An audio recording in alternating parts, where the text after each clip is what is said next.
يا مساء الورد او صباح الورد على حسب التوقيت اللي بتشوفوا فيه الفيديو. رمضان قرب يخلص، كل سنه وانتم طيبين.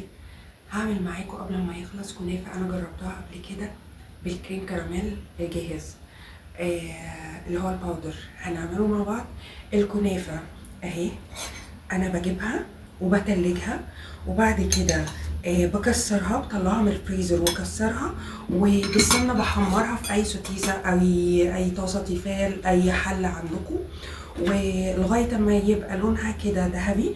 وبسيبها بقى في الفريزر كتير. بحط معاها شويه فانيليا صغيرين وسكر بودرة او سكر عادي، بس كده. وبتفضل عندي في الفريزر ممكن بالسنه.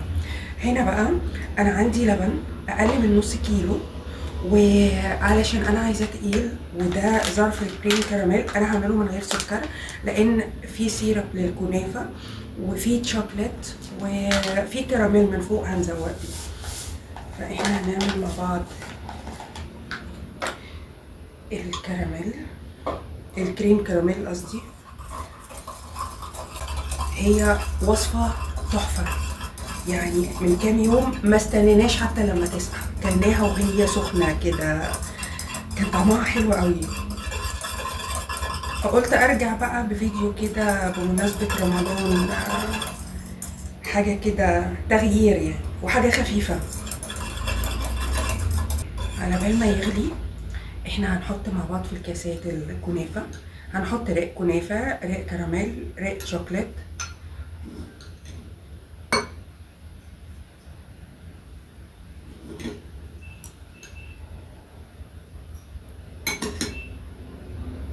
ما بتاخدش اي وقت خالص، ولا في عمايلها ولا في اكلها، بس فعلا والله حاجه هتعجبكم جدا جدا جدا.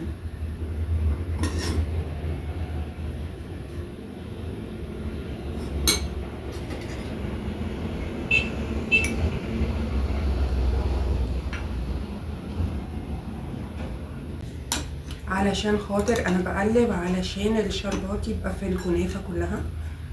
مجرد ما الكريم كراميل اتعمل الكنافه خلاص اتعملت، يعني اسرع من كده اظن ما فيش. عندكوش بالمناسبه، ما عندكوش تشوكلت سبريد اللي هي بتاعت الساندوتشات، ممكن تزودوا شويه في الكريم كراميل، واللي هيتبقى تحطوا عليه معلقتين كاكاو وتقلبوا، بيدي نفس التيست بتاع الشوكليت برضه لو الكاكاو نوع نضيف. حاولوا بقى انتوا تشيلوا الكنافه، تجيبوا الكنافه بالطريقه اللي انا قلت لكم عليها دي، وتحمروها وتشيلوها في الفريزر، هتنفع معاكم السنه كلها.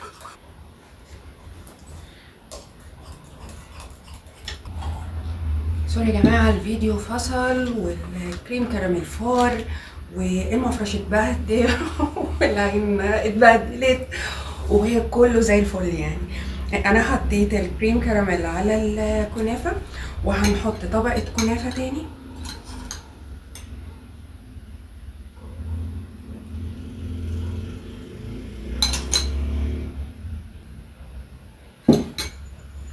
وعليها بس كده معلقه سيرب،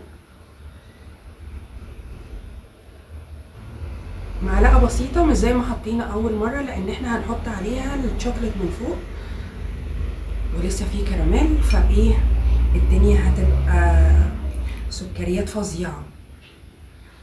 انا الشوكليت كانت تقيله خالص، خففتها بشويه لبن على النار، فزي ما انتم شايفين كده.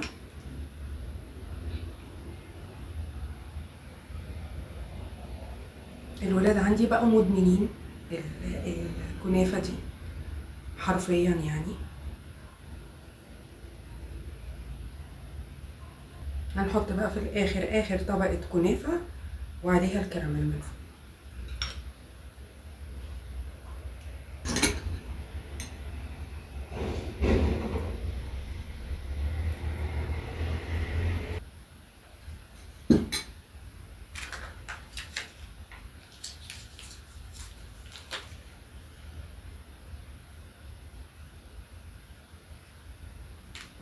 انا مش عارفه المفارقات اللي بتحصل معايا النهارده دي ايه اللي سببها، بس عادي عادي، انا مكمله الفيديو ولا كأن في اي حاجه خالص، وانتوا عملوا نفسكم مش واخدين بالكم. المهم الطعم في الاخر.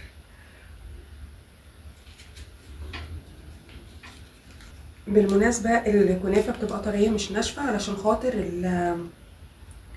الكراميل، الكريم كراميل كان سخن هيخليها طرية. حاجة كده يا جماعة، يعني قبل ما ادوق والله عشان انا عارفاها. بسم الله الرحمن الرحيم. حاجة فاخر من الاخر بجد، تستاهل انكم تجربوها. السلام عليكم.